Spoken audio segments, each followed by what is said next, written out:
आज जावास्क्रिप्ट के टॉपिक पे हम लोग नलिश ऑपरेटर के हम जानेंगे। नलिश ऑपरेटर कैसे काम करता है। देखो सिंपल सी बात समझ लो, पहले पॉइंट नंबर 1 पहले समझ लो कि नल और अनडिफाइंड ये दो डेटा टाइप एक जैसे ट्रीट होते हैं। नल यानी नहीं है और अनडिफाइंड मतलब आपने डिफाइन नहीं किया है। दोनों का अर्थ लगभग लगभग बराबर हो जाता है, बट हर जगह पे अलग है। अनडिफाइंड को अनडिफाइंड नहीं भी करेंगे तो अनडिफाइंड होता है, नल को नलिश करना पड़ता है। यानी कहने का मतलब ये है कि जब हम वेरिएबल बनाते हैं x, अगर मैंने वैल्यू नहीं दिया तो क्या हो गया, बाय डिफॉल्ट अनडिफाइंड हो गया। यानी मुझे नहीं करना पड़ा, ये इम्प्लिसिटली हो गया।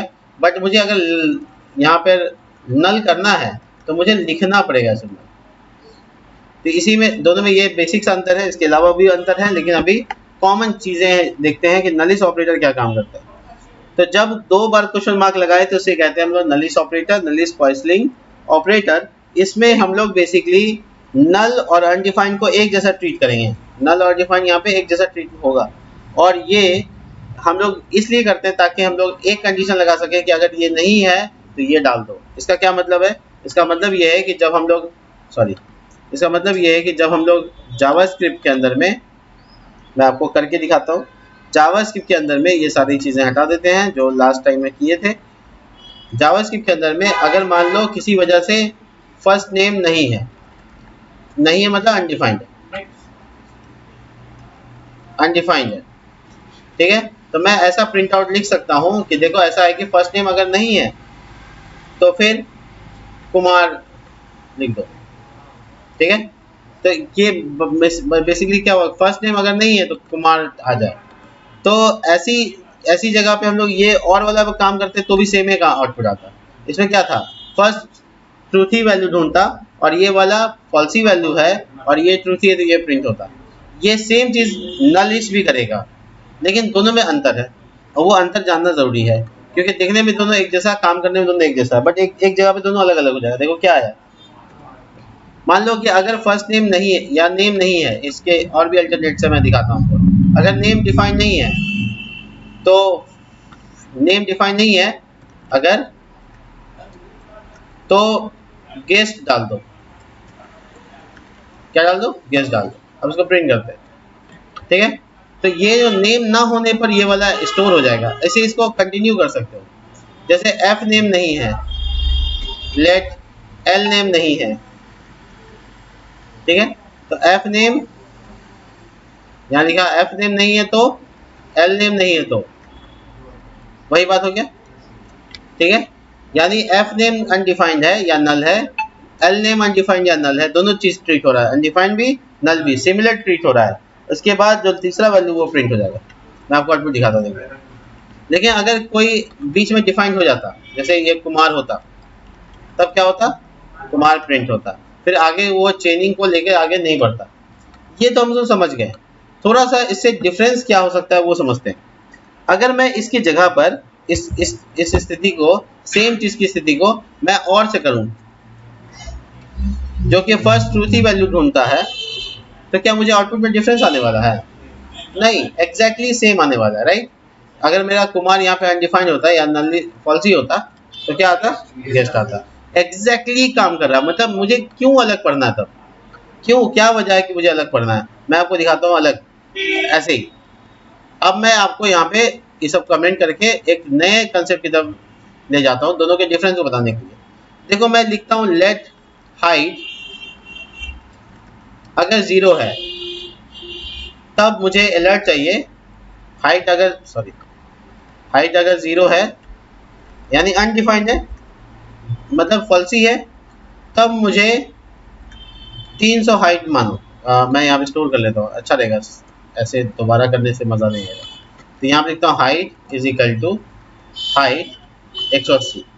मतलब इसका प्रोग्राम का मतलब हुआ कि अगर हाइट फॉल्सी है तो ट्रूथी वैल्यू ये स्टोर हो जाएगा हाइट में, यानी आउटपुट क्या आने वाला है, 180। सेम काम को मैं इससे करके देखता हूँ, बताइए क्या होगा। नहीं, 0 आएगा। बताता हूँ क्यों, रुकिए मैं क्लियर कर देता हूँ। ये है नलिश वैल्यू, नलिश ऑपरेटर इस दो चीज को सिर्फ चेक करता है, फॉल्सी चेक नहीं करता है, अनडिफाइंड और नल। इसके अलावा कुछ भी है तो वो प्रिंट करेगा। तो ये हाइट को ना अनडिफाइंड देख रहा है ना तो नल देख रहा है, क्योंकि जीरो वैल्यू डिफाइंड होता है और नल नहीं है। तो ये दोनों पैरामीटर को अब यूज ना करके सिंपली हाइट को स्टोर कर देगा इसमें, यानी हम लोग यहाँ पर जीरो देखेंगे। ठीक है, तो ये है बेसिक डिफरेंस आपके नलिश कॉइसलिंग में और के ऑपरेटर में। क्या समझा? फॉल्सी वैल्यू में 5 चीजें चेक होगी, 5 चीजें, blank string, zero, false, undefined, null. लेकिन इसमें क्या चेक होगा? सिर्फ 2 चीज, अनडिफाइंड और नल। इसके अलावा तीसरा चीज कोई चीज चेक नहीं होगा। तो यही है बेसिक सा डिफरेंस, दोनों में हम लोग अलग अलग देख सकते हैं। अब इसको इस्तेमाल करने के जो तरीके होते हैं काफी आसान होते हैं और काफी अच्छे होते हैं। चलिए मैं आपको इसके थोड़े डिफरेंस और दिखाता हूँ।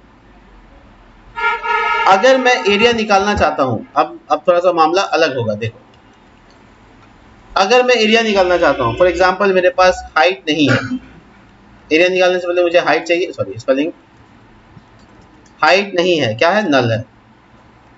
और इसी तरह से विड्थ भी नहीं है, नल है। विड्थ क्या है? नल है। दोनों हाइट विड्थ नल है। अब मैं चाहता हूं एरिया निकालना, ठीक है, और मैं अगर हाइट नहीं होगा, हाइट अगर किसी वजह से नहीं है, तो नलिश कॉइसलिंग की मदद से हम हाइट को 100 दे सकते हैं, प्लस हम गुना करके विड्थ को भी 50 के आसपास दे देते हैं।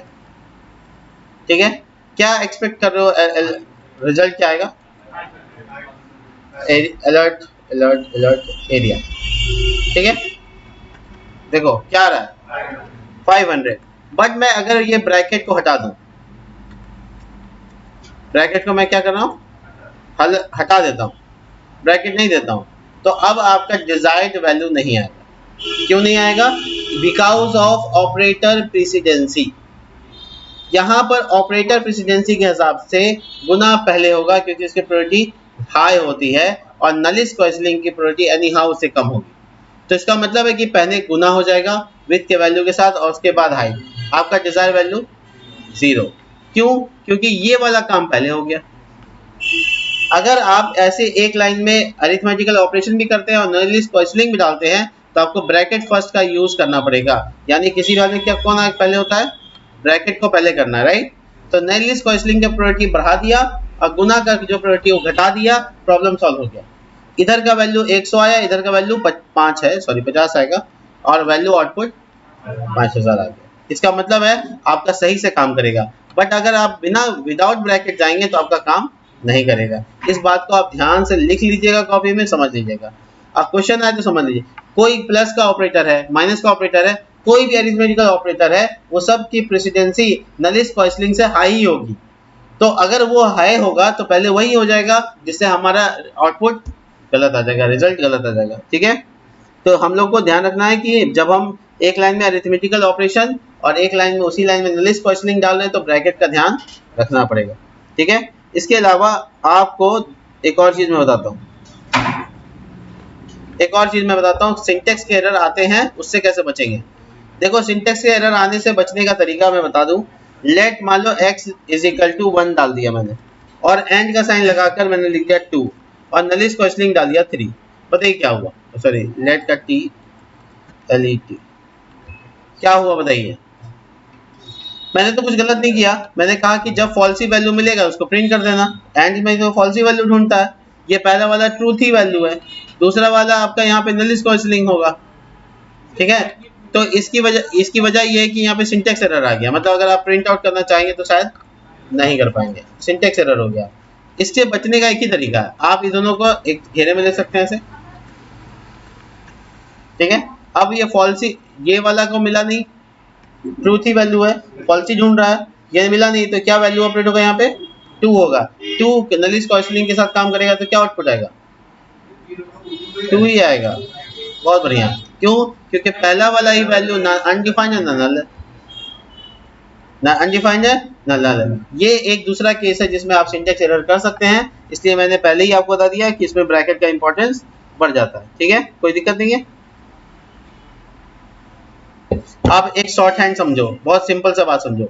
अगर मैं यहाँ पे वेरिएबल हाइट के लिए h रखता हूँ और उसमें वैल्यू नहीं रखता हूँ, तो यहाँ पे बेसिकली इफ h यानी हाइट इज नल, और अनडिफाइंड, दोनों केस में देन सेट हाइट 150। एकदम सिंपल है। h is equal to h, अगर अनडिफाइंड या नल है तो 150। कितना आसान। आपको ये काम को करने के लिए इफ एल्स में कैसे लिखते हैं, if h is equal to undefined और नल, ठीक है, तब लिखना है h इज इक्वल टू 150। यही करते हैं आप, ऑपर वेरिएबल बना लेते हैं। लेट डिक्लेयर है आपका, अब यहाँ देखो, यहाँ डिक्लेयर है तो मैं नीचे ले जाता हूँ। ये काम जो आपने ये 3 लाइन में किया वो एक सिंपल लाइन में खत्म, ठीक है। दोनों काम एक ही है। इसका क्या मतलब, इफ नल और अनडिफाइंड रहा तो ये वाला वैल्यू काम करो, नहीं रहा तो h जो है वही काम करो, ठीक है। सेम ऑपरेशन हुआ है, इफ एल से लंबा हो जाता है और वो एक नलिश क्वेश्चनिंग से आसान सा हो जाता है, ठीक है। क्लियर है नलिश क्वेश्चनिंग। तो चलिए मिलते हैं नेक्स्ट वीडियो में, तब तक के लिए बाय।